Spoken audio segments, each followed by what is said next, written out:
Hey there, I'm Lise Colucci, and I'm a transformational coach and a life coach to help you understand and recover from toxic relationships and narcissistic people in your life. So let's get started.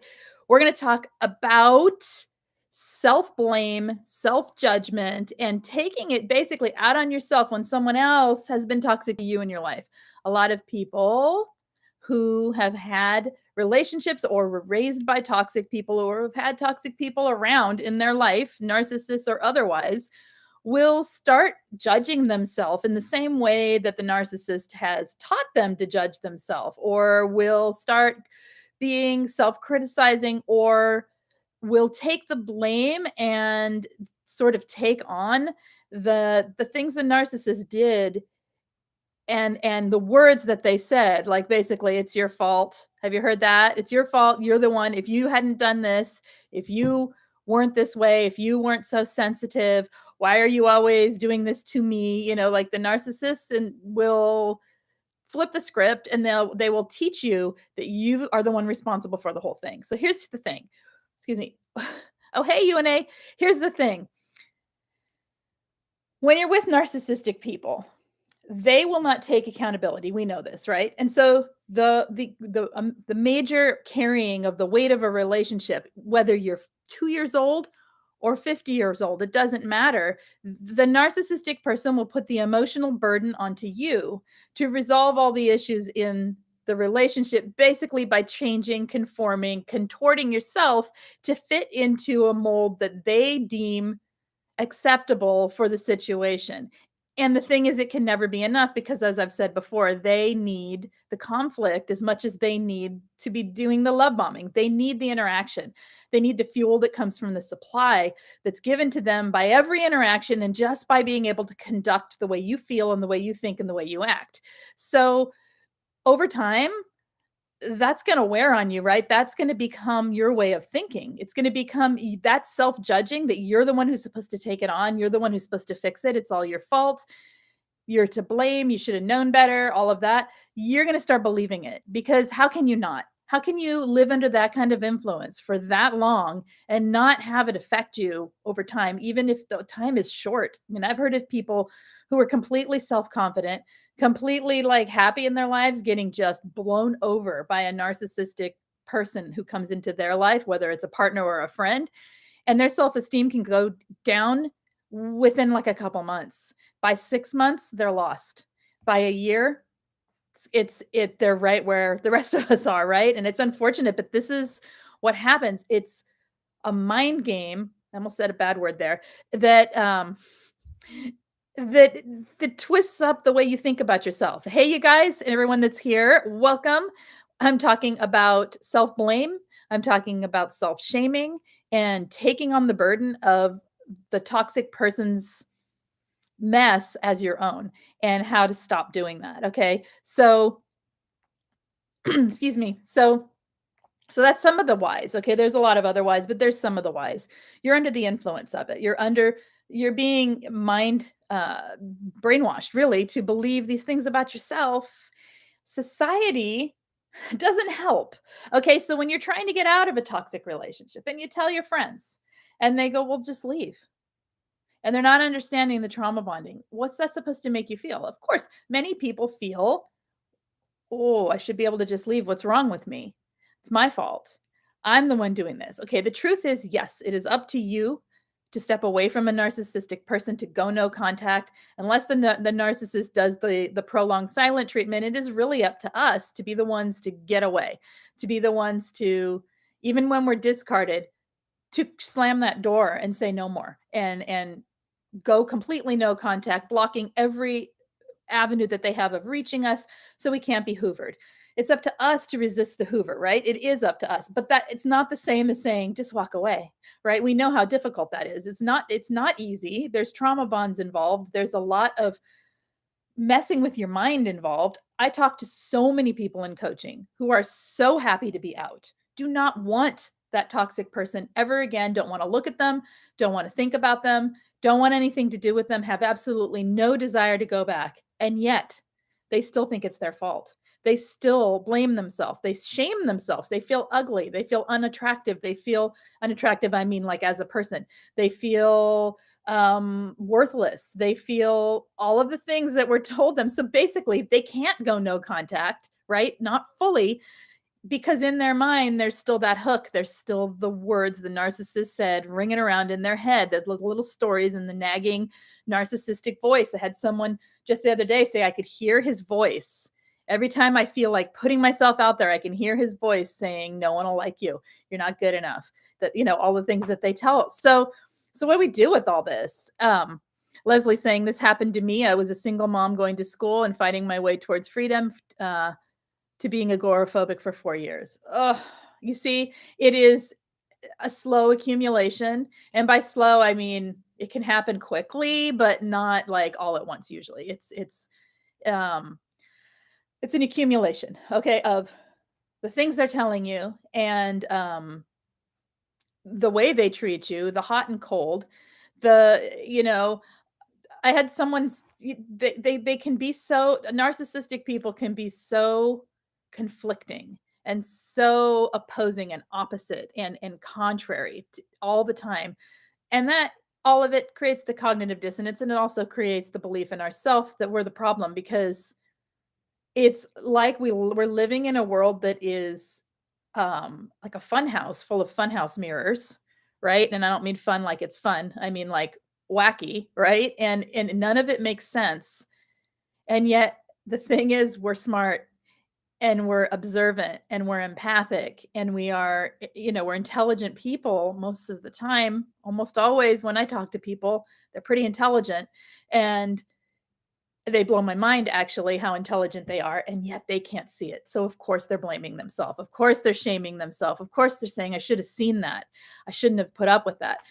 But you got to remember, when you are with a toxic person, or when you're raised by them, even more so, you are doing your best to survive.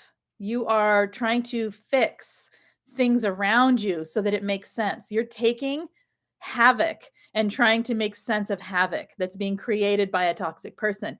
It's completely not a normal world. It's not a healthy world. And you're trying to create healthy within this really toxic space that sorry, my phone's about to ring. There we go.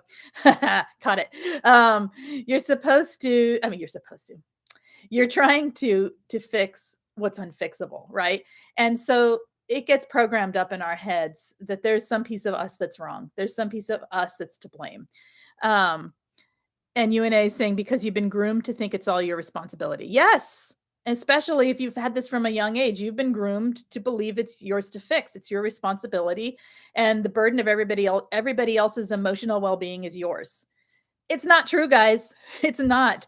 This is what being an adult is growing up like a narcissist can't, to take care of your own emotional well-being and know how to find resources and help that's within boundaries, that's within a setting that's appropriate, not reaching out and forcing other people to take your burden for you, right? Okay. So Audrey's saying, my ex-wife would tell me I was crazy and gaslight daily, and I thought I was, and now what? Now I know it was her lying and projecting onto me. Yes, to control the situation, to deflect anything that they're doing they don't want to be seen or caught doing, to manipulate, to make themselves better than you. Remember, there's a part of the diagnosis, if they are diagnosable, is delusions of grandeur. So they need to be better than. And so, yeah, they are constantly doing those things. Denise says, I use prolonged silent treatment to really think. And that's what we're going to talk about. So how do you stop judging yourself? How do you stop? Because here's the thing with judgment has a place. Okay. It has a place in that it is meant to stop something. It's meant to create a box or a barrier around things. So if I judge something to be not good for me, I have now closed off all options for it ever being good for me, right? I have in my mind created a little place for it, a compartmentalized place that means I can't think outside of that. I will always think that that thing is not good for me. even like I hear people say something like, "Oh, I shouldn't do that. It's not good for me." And I'm like, "Where did you get that concept?" That's an interesting point of view for sure. And it's something that maybe isn't good or bad. They just have it's been planted in their head. That's not good for me. And you can see them doing it anyway with shame and guilt involved, or not wanting to do something and not wanting to expand their life because they believe something is or isn't good for them. So we judge ourselves, right? So if that's like the function of judgment is to create these compartmentalized visions and points of view that we do not think outside of. And that gives our brain time to think about other things. So the stove is hot. That's more than a judgment. I've experienced it, right? It's not just I think the stove is hot. I have experienced the stove to be hot. The stove is not hot. When the stove is on, it's hot. Does that make sense? But if I think the stove is hot and I'm always going to have anxiety around the stove. That's a really weird example was what it came up with. Okay, but for real, it creates, but see, that judgment makes me aware that every time I come near the stove, I check for the burners to be on, right? You just look up, you glance, it gives you awareness for a situation. Otherwise, every time I got near the stove, I might be just negligent and forget to check the stove. But if I'm near in situations where it doesn't need to be used, like I'm I'm stupid, all of my choices are wrong. That's not true, first of all. It's an untruth that you've created a judgment about yourself based on what someone else has told you that was also an untruth. But the same thing happens. The stove is hot. I should always check to make sure. So the same thing happens. Every decision I make, I'm trapped in the judgment of what I think about myself because of what I've been told. So we got to break free of the judgments of self, the ones that are especially affecting your life in a way that keeps you contracted and keeps your life very small, really running around in the same hamster wheel, running around in the same, having the same things happen over and over again, the same cycles happen over and over again, right? So we have to break free of that. And how do we do that? Because we've been taught, you've probably think that's impossible, that sounds really hard, right? How am I supposed to do that? Anything work for any of you guys? I'm going to read just a second in the chat here and see, because so I don't get too far ahead of myself, because I'll just keep talking. Let's see. It's so true. It's not our responsibility. So good to hear. It isn't. It's not your responsibility, right? To take care of somebody else's, anybody else's emotional well-being, even children. We are teaching to take care of their own emotional well-being. We're teaching them to self-regulate. We're teaching them to not have temper tantrums over something that they're disappointed by, but instead to process the emotions and feel the disappointment. That's okay, but don't take it out on the rest of the world, right? We teach them through patience and kindness if we're nice people, right? And we're not giving them shame and blame for it. We're simply teaching them to self-regulate. Well, narcissistic people, like, why should we be doing that with other adults? As survivors of narcissistic people, we're often dysregulated emotionally because we haven't been heard, we haven't been validated, we haven't been listened to, and we've been shamed and blamed and been made to carry the burden of everything. So part of what we need to do, I think, is to learn to create boundaries, and and by that I mean the space between you and me, the space between you and others. You know what I mean? Like, so that you can recognize that you are an individual and you're going to take care of your life, and they're an individual and it's their responsibility to take care of their life. That doesn't mean you can't help people. I mean, it's what I do all day, but I don't bring it into my awareness for myself, right? I don't take other people's problems, and if I can't fix them, make it my problem, right? Because I'm not here to fix it. I'm here to help you see what you need to see in your life to help you fix yourself, because that is really, in my opinion, the only way to heal from this, is to realize you can do it, and to, to take the steps and to take the risks that it takes to heal from it. All right. I took care of my mother's narcissism for 40 years, 1 year free this month. I'm still exhausted. And so talk to me, Audrey, what is exhausting? How are you exhausted? In what way? What's still sticking with you? Your UNA is saying you're responsible and accountable for your own emotions and actions. You are not responsible for another adult. Correct. Correct. Okay. So let's talk about how to stop the judgment. The judgment often sounds like it's my fault. I should have been nicer. I should have been prettier. I should have been kinder. I should have been smarter, whatever it is. I should have seen it. So then there's the judgment that is self-blaming, like what happened to you is your fault. So you're victim blaming yourself and victim shaming yourself, right? Through this judgment. Should have seen it. I should have known better. I saw the signs and I stayed anyway. I shouldn't have done that. So you're taking the word should and applying it to yourself and judging yourself with it. I could just say the simple answer is just stop.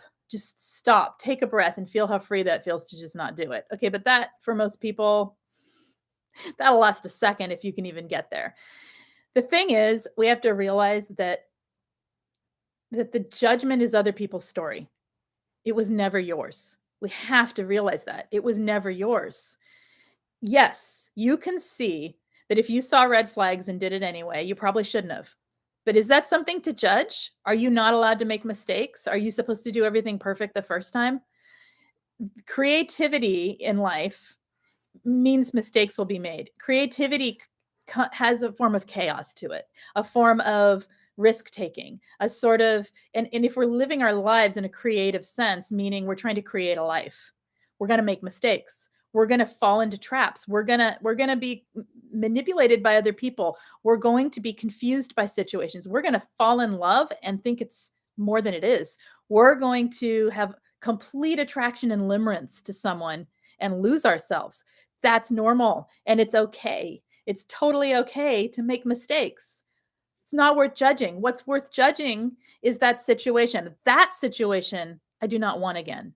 Okay. I can see that situation is not going to be on my repeat. I do not want to do that. And so we learn from the situation. When you judge yourself and you say, I should have known better. It's my fault. I wasn't this enough. I wasn't that enough. What you've done is close the door to your own healing.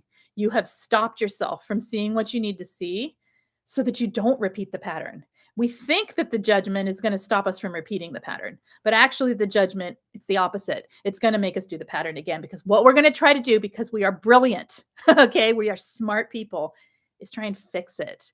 We're trying to make Heinz 58 sauce, right? Instead of 57, we're trying to make better what we did before. We're trying to recreate so that we can fix it. Listen to the word recreate. Instead of having a life of recreation, have a life of creation. Step outside, do the unknown, do the unthinkable, do the things that you don't think is possible, letting go of judgment. If you don't think that's possible, let's just do it. Okay? Because you've got to make change in order to have change. You've got to make your life what you want it to be by stepping out of the judgments that you already have about yourself. I would question every judgment that you have today about yourself. I would just start every day. What am I judging today? If you hear a judgment come up, catch it, notice it. Aha, there it is. Okay. Is that mine? Where'd that come from? Can I let that go? Yes, I can. And then move on. Stop dwelling on it. Stop thinking about it. Stop perseverating on it. Find something else to focus on completely different from what that judgment is. What would it be to not have this judgment? Just ask that question. What would it be to think outside this judgment? Don't answer it. Just stay in the question. Finding a way to stay in the question like that, the kinds of questions that open doors, will help you have open doors, and it will help you move in a different direction in your life instead of trying to recreate in order to fix. Not going to work. Okay. You never could fix a toxic person because there's nothing to fix. They are who they are. They are what they are. They aren't going to change. What needs to change is yourself and your relationship to yourself and your relationship to people in the world, so that you're finding healthy relationships instead of trying to recreate and repeat the toxic ones. Okay, I'm going to read this because I am really talking a lot. Okay, let's see. Okay, CR, narcissistic people cannot seem to regulate their own outbursts. No, they don't want to. They want the supply that comes from that. Heck yeah. And they don't think they should have to. There's entitlement that comes with it. There's grandiose, like being more important than everyone else. And so why should they, right? Therefore, they try to make it all make us. Wait, They try to make us make it all better. That too, if they are feeling like overly worked up, they do want you to make it better because they don't want to feel that. And so they're using you as an an external emotional regulator. That's what it feels like a thing that can they can dump into. And we're emotional dumpsters for toxic people. Heck yeah. All right. I mean, we are not. They use us as such. We are not. Okay. I need to free myself from the shame, says Denise. Talk to me about the shame, please. What does that do for you? It will help me help you and everybody else if I have a real-time story going on here. Talk to me about that shame. Can you recognize where it comes from? Do you know what the words are that you say to yourself, when it comes up? Because that will help. Ansley's also struggling with the same. Yeah. Remember, if you've been in this a long time and you've had a lot of years of being shamed and being blamed, you right now are in a sort of alternate reality that was never your reality. You're in the reality the narcissist created. You're living in their delusion. Okay. The truth of you is not what they said. The truth of you have yet to discover if you have been with them since you were young. Okay. So understand that, and that your emotions right now are still reeling from the delusion that you're living in, and you haven't yet stepped into the light of who you really are. And so it's okay. It's okay that what you're struggling with is this, because what you're becoming is aware of it, and you're learning to recognize that it was never you, that it is not your fault, and it hurts going through that. There's discomfort. There's discomfort in change and in believing that you're something different than what you've been told. Okay, even if that something different is amazing. So it's confusing, but it makes sense how it works. Okay. Audrey saying, my mother would ruin relationships and I would try to have to fix them. And I had to keep my narcissistic ex and mother from going at it because they were almost the same person. Oh, 40 years with mom, 17 with ex-wife. Uh-huh. I had no idea it wasn't my job to fix them. Well, yeah, and isn't it exhausting? And then they get you so exhausted in the fixing that you don't even know who you are. You're lost. So one of the things that I talk to people about when I talk to them one-on-one in particular is figuring out who you are, finding who you are. A lot of narcissistic abuse recovery, when we're talking about coaching, is not so much the venting and the talking about the narcissist. That's important, and it's a big giant chunk of it. And in the beginning, in particular, as you're getting to know, so if you have a coach or a therapist, if you're getting to know them, that's what it's going to be about for a little while. But the root of it and the good stuff, when you can get down to figuring out who you are and finding life outside of the toxic programming, that's when it gets good. It's tough work. Yeah. Okay.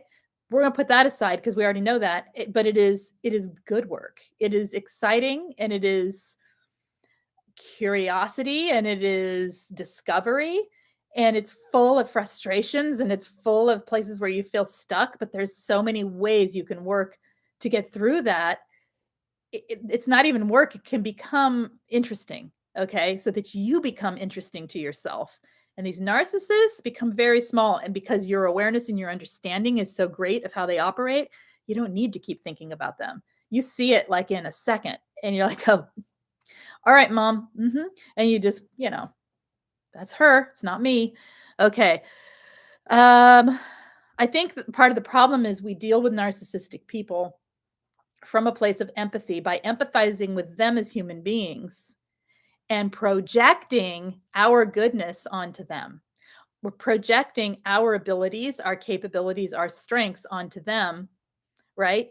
Thinking that will help them change. Thinking that by seeing the good in people, it's going to make them good. But the thing is, a narcissist, that's not who they are. We have to see them for what they are. Can they do good things? Of course they can. We're not here to cut them down. There's a lot of channels that just love to tear them apart, right? Like, oh, all angry. I don't like what they do to people. I don't like how they are in relationships. Out in the world, they have functionality, of course. They're not all, this isn't their whole life. This is just how they are in relationships. But that does that not mean that I want to be in a relationship or want any of you to be in relationship or be raised by them. What it means is we need to learn how to deal with them differently. People who do not have empathy, see them for that and treat them as such. That is being empathic. It's being kind. It's being fair. You don't have empathy, mine for you is this big.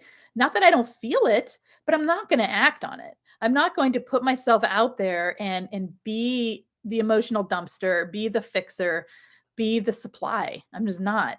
And it's not cruel or mean or unkind. It's just it is what it is. That's how they are. They can go somewhere else for that. No, thank you. And I think getting to that place, a lot of people have so much empathy and so much enmeshment with trying to fix these narcissistic people. You can't, you guys, and they don't want it. Stop. All right. Let's see. I'm still learning who I am, says Audrey. And now this past year, and learning to love me and not hate me like I always did. It is not easy. What is not easy about it for you? Where do you get stuck or where do you have difficulty? Speaks with the truth of an ancient. Maybe I am ancient. Okay. Audrey says, yes, we're projecting our empathy onto them. But it just doesn't work. Well, it doesn't work because the same way them projecting their lack of empathy onto you, them projecting the things they did. So if they're projecting onto you and they're like, Audrey, why'd you cheat on me? Did I get your name right? Oh, sorry. I can't see very well today. Audrey, why'd you cheat on me? Why? You're such a cheater. I know you're out with other people. And you've never in your life even like glanced at another person because you're in love with your person, right? Is that going to make it real? Is that going to make it true because they're projecting? No. See, it's the same thing. It's the exact same thing. Just because we project, oh my gosh, I know you're a wonderful person in there. I know you have the ability to care. I know that like deep down inside, right? Does that make it true? No, it's the same thing. We're basically telling a lie when we say that about a narcissist. We don't mean to be. We're not doing it. The difference is our intention is to fix. Their intention is to win. That's it. All right. Denise is saying, I should have known he was a narcissist. What? Why, hun? Why should you have known? Okay, let's see. Why did people rejoice when we came together? Why did family think his crazy was good for us in a relationship? Why didn't I see it? Okay, you can't know what you didn't know. Okay, you can't go back in time and give yourself the information you have now. Even if you have clear information, you know how to read red flags. Even if you're someone like myself, okay, and you meet someone and they fooled you, that does not mean it is your fault. I might think, oh, should have seen that one in that way, not in a, I should have seen it. Oh, I'm so bad. Okay. It's okay to think I should have seen it. I should have seen that. Oh, like frustrated. Yes. Okay. That's a different, that's not judgment. That's like a sleuthing thing. Like, what is it about it I didn't see? I need to figure this out so that I don't do that again. But here's the thing, you guys.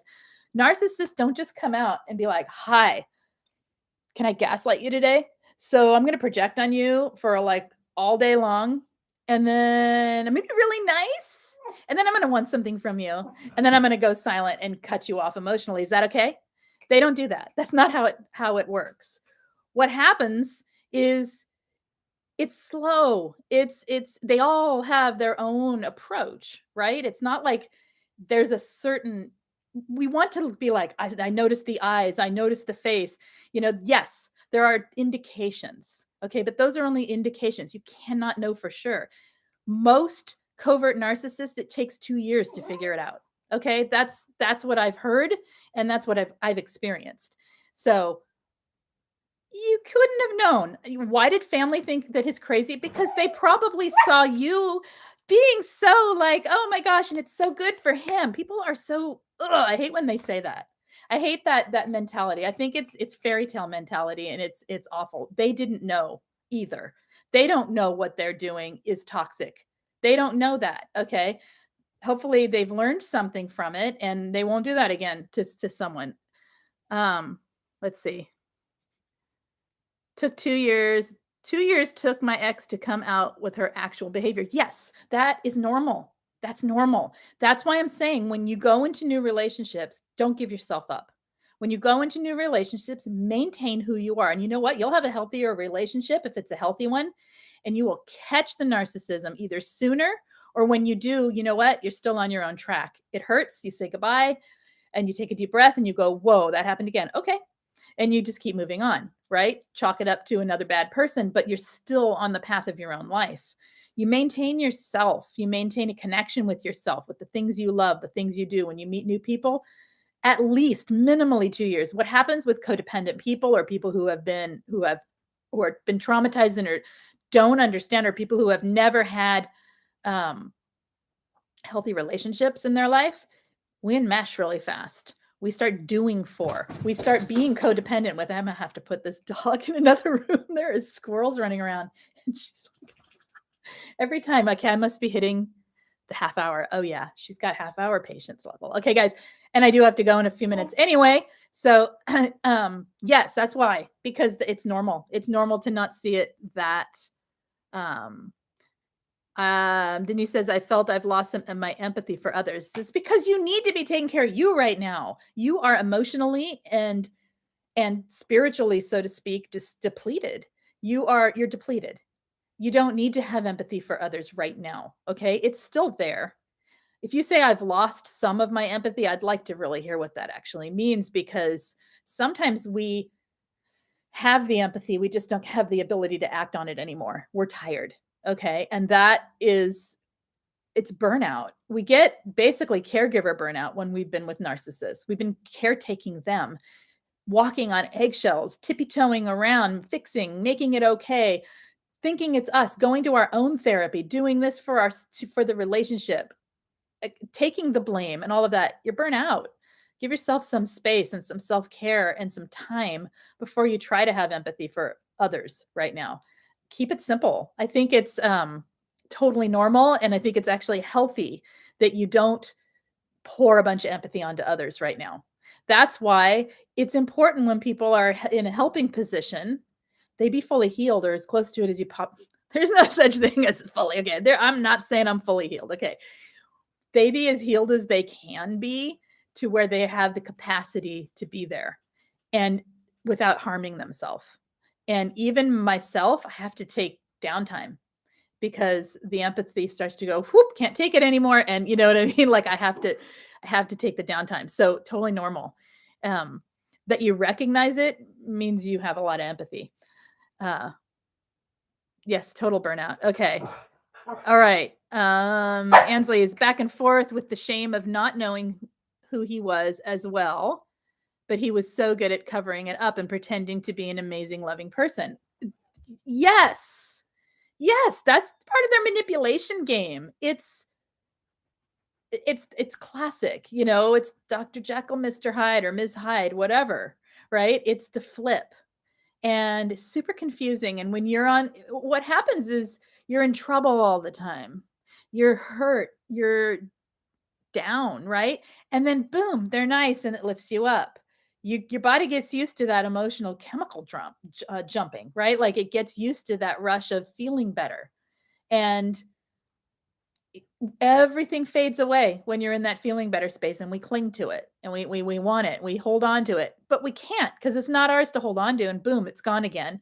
The second they feel like discarding or being dismissive, or they get caught, or they just are in a mood, right? Okay.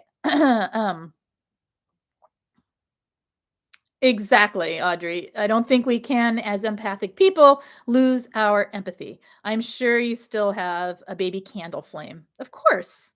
The thing is that yeah, use that to heal you now, and it will grow back to that empathy bonfire. Heck Yeah, and that is one reason we say start with gratitude. I know it sounds weird, but gratitude, what is the phrase? Gratitude creates generosity of spirit. And for right now, your generosity of spirit needs to go towards yourself. That is not selfish. That is you reclaiming your space, you reclaiming your energy, you taking your life and making it your life so that you can do what you want with it. And if what you want with it is to pour that out onto other people, right? Then you can do that once you have the energy back. How do you know if a counselor understands the effect of narcissistic abuse? Says CR.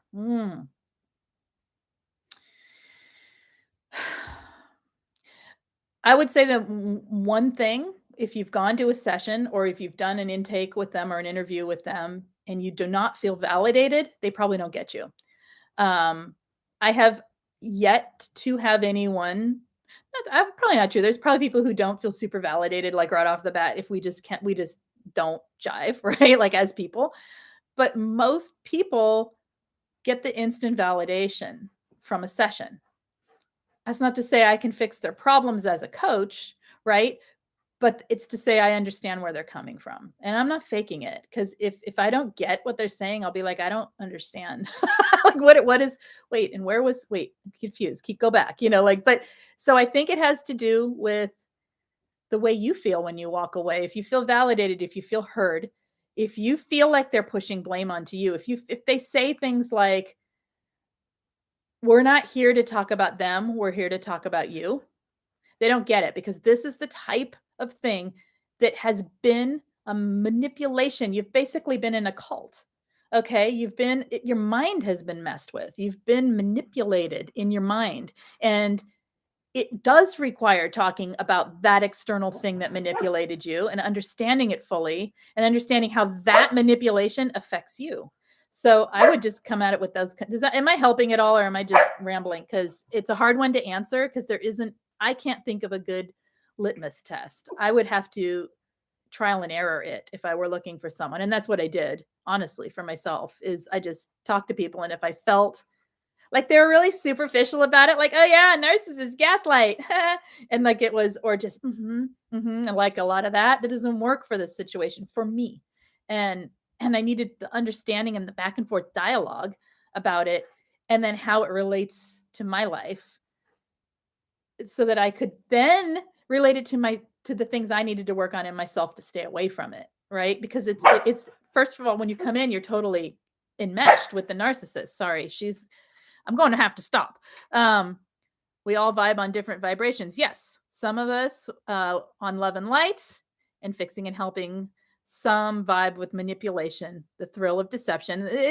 You feel it as an empathic person. You feel it as an intuitive person. Let's put it that way.